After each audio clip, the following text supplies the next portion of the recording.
আমি মনে করি এই কাউন্টার অ্যাটাক, যেটা মানে এনকাউন্টার, পুলিশের হাতে ক্ষমতা থাকা ভালো, কিন্তু আইনের শাসন এটাকে বলে না। মুখ্যমন্ত্রী যেটাকে আইনের শাসন বলছেন, এটা আইনের শাসন নয়, এটা হচ্ছে পুলিশের ইচ্ছা অনুযায়ী কাজ হচ্ছে। আইনের শাসন কাকে বলে? আইনে যা আছে তাই। তাহলে আমাদের যদি আইনে থাকে যে এরকম জেরা করার সময় আত্মরক্ষার্থে পুলিশ গুলি চালাতে পারে, কিন্তু গুলি তো সে তো তাহলে উপর থেকে নিচেও যদি চালায়, তাহলে নিচে যদি পুলিশ চালায় তাহলে তো তার পায়ে পায়ে গুলি চালাতে পারে। আসলে কি না, মানে তার হাতে ছিল যে অন্য পুলিশকে মেরে দিতে, তাহলে সে তো 2 রাউন্ড গুলি করেছে, একটা পুলিশের গায়ে, হাতে, পায়ে কোথাও লাগলো না গুলি, আর এর গুলিটা লেগে গেল। প্রথম যে প্রশ্নটা করবো সেটা হচ্ছে বারুইপুর নিয়ে। বারুইপুরে যেভাবে এনকাউন্টার করা হলো, মানে সেটা আপনি কিভাবে দেখছেন? না, এটা দুটো দিক আছে। কিভাবে দেখছি বলতে গেলে, দেখুন, সমাজের যারা এই ধরনের কাজকর্ম করছে তাদেরকে একটা সবক শেখানোর দরকার। পশ্চিমবঙ্গে এর আগে ধর্ষকদের কোনো বিচার, মানে ধর্ষণ হয়ে যারা খুন হয়ে গেছে সেই সমস্ত পরিবার কোনো বিচার পায়নি, কোনোই বিচার পায়নি। অভয়া কোনো বিচার পেয়েছে বলে আপনার মনে হয়? আমার মনে হয় না। এখনো সঞ্জয় রায়, এত সিবিআই সিআইডি এত কিছু হওয়ার পর, পুলিশ এত কিছু হওয়ার পরও এখনো সেই সঞ্জয় রায় ছাড়া প্রাইম অ্যাকিউজড আর কেউ নেই। কয়েকজন 3জন IPS suspended by the new state government, এছাড়া তো আর কোনো কিছু নেই। এমনকি হাইকোর্টেও সেই মামলাটা আবার ফাইল খুলেছেন জয়ন্ত নারায়ণ চট্টোপাধ্যায়, আমাদের শ্রদ্ধেয়, মানে আমার খুবই খুবই মানে একজন পরিচিত একজন আইনজীবী, এবং খুবই তাকে আমি ব্যক্তিগতভাবে ভীষণ পছন্দ করি। হ্যাঁ, কিন্তু সেই মামলাটার এত গলদ হয়ে আছে, এত তথ্য নষ্ট হয়ে গেছে যে সেটা নিয়ে আর এগোনো যাচ্ছে না। খুব অবস্থা খারাপ হয়ে গেছে। আজকে যদি পুলিশ যেটা করেছে, যদি সে প্রতিকৃত অপরাধী হয়, আমি বলবো এরকম দৃষ্টান্তমূলক শাস্তি পশ্চিমবঙ্গে কয়েকটা দরকার আছে। কে কি বলবে আমি আইনের লোক হয়েও বলবো, কিন্তু এখানে একটা ব্যাপারও আছে। ব্যাপারটা হচ্ছে যে যদি আপনি চিন্তা করুন জিনিসটাকে, আপনি অন্য দিক থেকে যদি ভাবেন, দেখুন একটা নতুন সরকার এসছে, মুখ্যমন্ত্রী বলেছেন যারা ধর্ষক সকালে ধরবো, বিকেলে খরচ করব। আমি যদি তার কথায় ধরে নিই যে খরচ করা শুরু হয়ে গেল, এই খরচ যে কখনো রাজনৈতিক প্রতিহিংসা চরিতার্থ করতে হবে না ভবিষ্যতে, কে বলতে পারে? কারণ পুলিশ জনগণের কাছ থেকে অন্তত, দেখুন এখন যা সোশ্যাল মিডিয়ার যুগ, দেখুন সেই যে পুলিশ তাকে এনকাউন্টার করেছে তার চাকরি চলে যেতে পারে যদি সে প্রকৃত কারণ না দেখাতে পারে। আবার দেখাতে পারলে কিন্তু পুলিশ এখন সাধারণ মানুষের চোখে, আপামর পশ্চিমবঙ্গবাসীর চোখে এখন পুলিশ হয়ে গেছে এখন, মানে যে পুলিশ টেবিলের তলায় লুকিয়ে থাকতো, আরজিকর ঘটনায় যে পুলিশ নার্সের রুমে গিয়ে লুকিয়েছিল, যে পুলিশ মুখ্যমন্ত্রী যাওয়ার সময় টেবিলের তলায় লুকিয়েছিল মুখ্যমন্ত্রী যখন মমতা বন্দ্যোপাধ্যায় ছিলেন, যে পুলিশ টিচার পিটিয়েছিল, যে পুলিশ যুব ভারতী থেকে প্রতিবাদ করার জন্য খেলা বাতিল করে মানুষকে পিটিয়ে স্টেডিয়ামে ঢুকতে দেয়নি, আজকে সেই পুলিশই, হয়তো কেউ রাজ্য পুলিশ বা কেউ কলকাতা পুলিশ, কিন্তু সেই পুলিশই আজকে এনকাউন্টারটা করেছে। আজকে পুলিশ কিন্তু হিরো মানুষের চোখে। নির্যাতিতার পরিবার আজকে বলছেন বারুইপুরে, আমরা পুলিশের ওপর আস্থা রাখছি। এটার একটা আইরনি। আমি বলবো, আমি এখনই সমালোচনা পুরোপুরি করছি না, কিন্তু আমি এটা বলবো যে খুব চিন্তা ভাবনা করেও কাজ করতে হবে। কারণ এই মুখ্যমন্ত্রী কিন্তু দুরকম কথা বলছেন। কেন আমি বলছি, এই মুখ্যমন্ত্রী আবার মব লিঞ্চিং যেটা হয়েছে বারুইপুরে, সেখানে কিন্তু এই মুখ্যমন্ত্রী আবার একটা অন্য কথা বলেছেন যে যারা করেছে তারা শাস্তি পাবে এবং কয়েকজন নিরাপরাধ তাদেরকে মারা হয়েছে।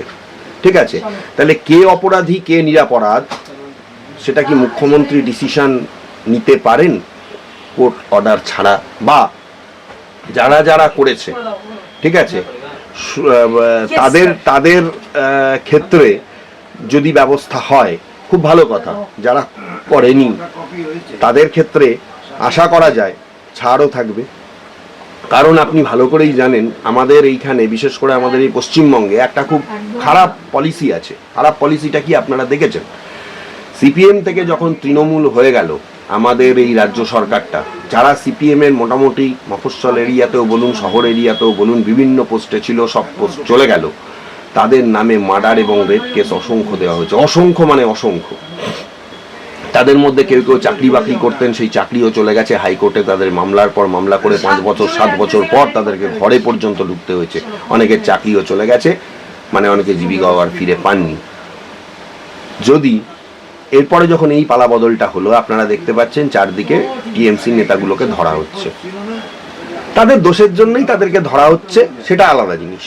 কিন্তু এই যে পুলিশ একটা লাইসেন্স পেয়ে গেল যে এনকাউন্টার করে দেওয়া, আমি এখানে ঠিক ভুল দোষী বিচার করছি না, এইটাকে কোনোদিনও রাজনৈতিক চরিতার্থর জন্য ব্যবহার করা হতে পারে। এই রাজ্য সরকারের কেউ লোক, ঠিক আছে, এইরকম ভাবে কোনো কেসে ধরুন সে করেনি কিন্তু ফলস এফআইআর করে তাকে দড়িয়ে দিয়ে এনকাউন্টার করে তাকে মারিয়ে দিতে পারে, কারণ পুলিশ যখন দেখছে একজন পুলিশ করেছে অন্য থানার পুলিশও করতে পারবে, কারণ এটা নিয়ে কোনো চাপাচাপি হচ্ছে না কোথাও।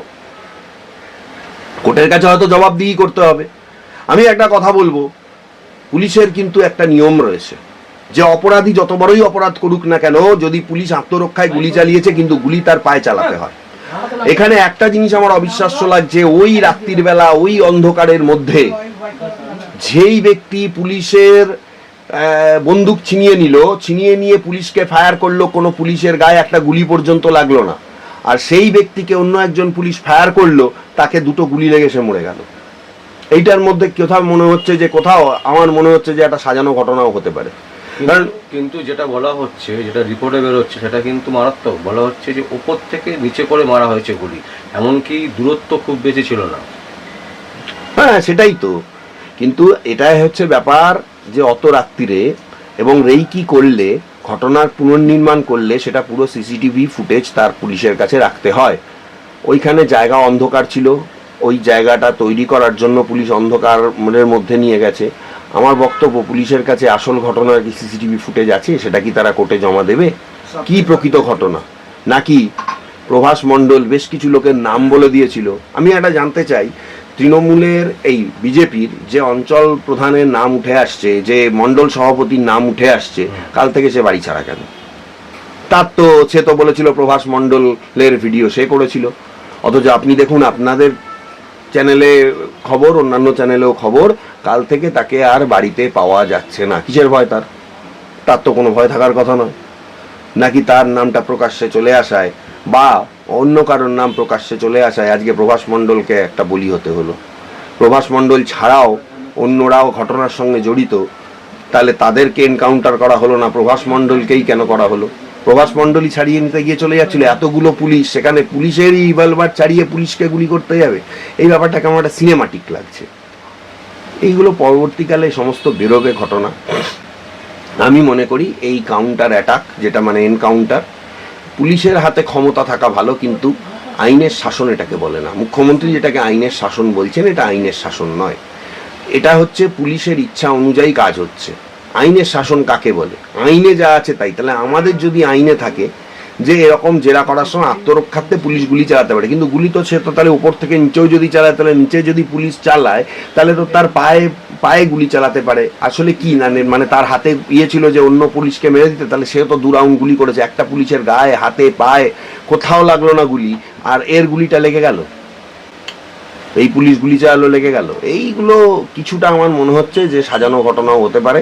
তবে ধর্ষকদের মানে কি বলবো, ধর্ষকদের শিক্ষা দেওয়ার জন্য যদি প্রকৃত এ ধর্ষণকারী হয়, পরবর্তীকালে কোর্টে যদি প্রমাণ হয়, আমি মনে করি এরকম দৃষ্টান্তমূলক কিছু শাস্তি হওয়া উচিত, এবং সেক্ষেত্রে পুলিশ যে 100% ভুল করেছে এটা আমি মনে করি না।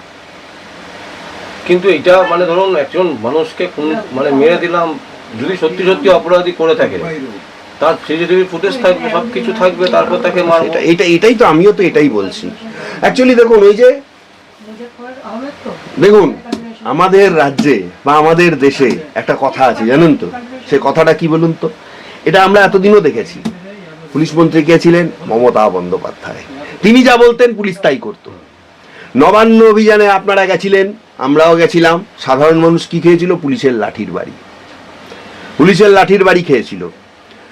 আপনার মনে আছে যারা আরজি কর নিয়ে আন্দোলন করেছিল, পুলিশ তাদের ধরে মেরেছিল আসানসোলে, একদম। যারা টিচাররা এখানে বিক্ষোভ দেখিয়েছিল, পুলিশ তাদের লাঠিপেটা করেছিল, তাতে অনেক টিচাররা আহত হয়েছিলেন।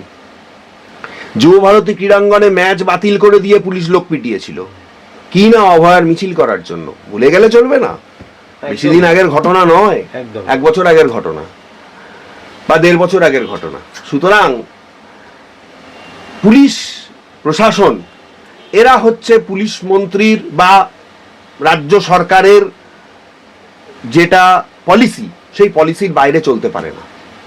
এই যে মুখ্যমন্ত্রী একটা কথা বলেছেন যে ধর্ষকদের সকালে ধরবো আর বিকেলে খরচ করব, আমার তো মনে হয় এই খরচ করার প্রক্রিয়াটাকে বাস্তবায়িত করার জন্য আজকে এই এনকাউন্টারের গল্পটাকে নিয়ে আসা হয়েছে, এনকাউন্টারটা করা হয়েছে। ছয়জনকে তাহলে রেখে দিয়েছে কেন? সেইটাই হচ্ছে ব্যাপার, কেন রেখে দিয়েছে এইখান থেকেই প্রশ্নটা উঠছে।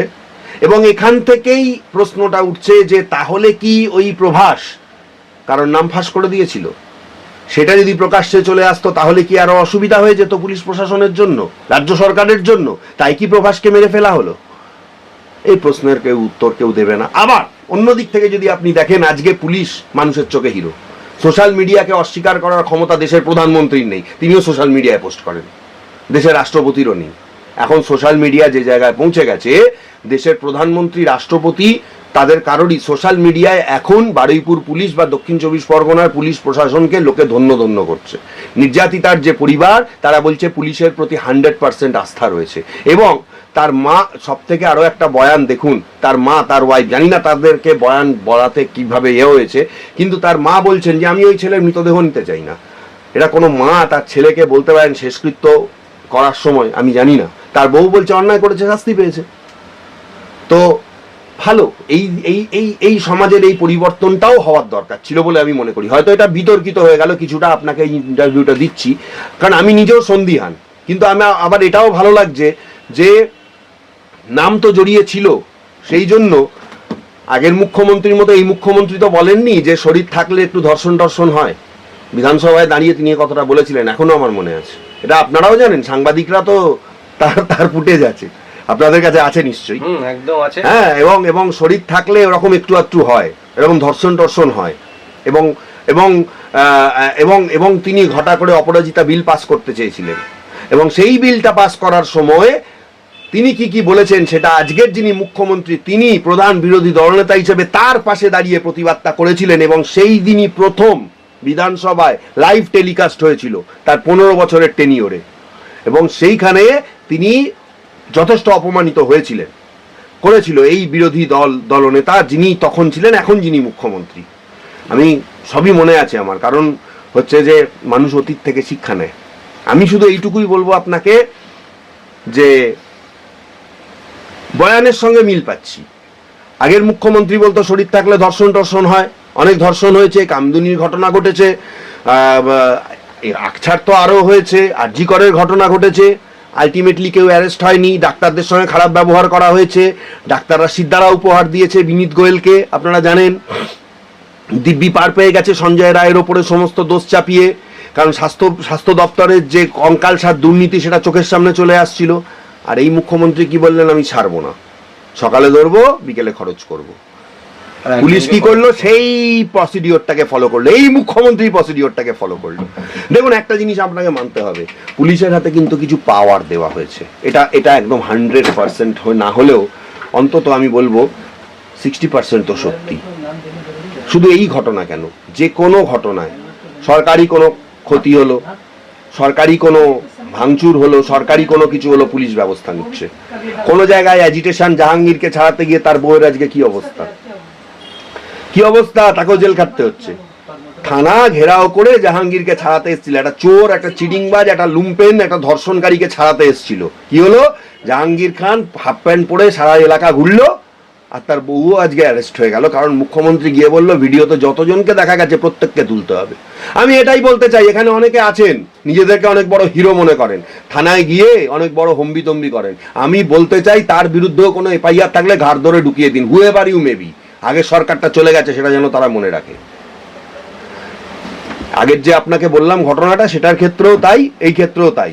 কিন্তু কিছু সেই চটিচাটা পুলিশ অফিসার এখনো রয়েছে যারা এখনো থানায় বসে তাবেদারি করে যাচ্ছে, আর কিছু লোক আছে তারা মনে করছে আমার কিছু হবে না, আমি অমুকের লোক, আমি তমুকের লোক। আমি বলতে চাই তাদের জমানাটা পরিবর্তন হয়ে গেছে, সাবধানে পা ফেলুন, এক পা না হাত পা ফেলার আগেও সাবধানে ভাবুন। কারণ আইনের শাসন জিনিসটা পুলিশও অতটা জানে না, কিন্তু এইটা পুলিশ জানে যে পুলিশের হাতে পাওয়ারটা আগের সরকারের থেকে অনেক, আগের সরকার 10% দিয়েছিল, এই সরকার 80% পাওয়ার দিয়ে রেখেছে। এরকম এনকাউন্টার আরো 2-4টে হয়ে গেলেও না, জনগণের চোখে পুলিশই হিরো হয়ে যাবে, এবং ওই আইন আদালত করে পরবর্তীকালে সেই পুলিশ সাসপেনশন হতে পারে, সে 10 বছর চলে যাবে, কিন্তু ধর্ষণ করার আগে বা এরকম কোনো ঘটনা ঘটানোর আগে ভেবে চিন্তা করুন। সরকারের এই ডিসিশনটা আমার ভালো লেগেছে, এইটুকু বলতে পারি।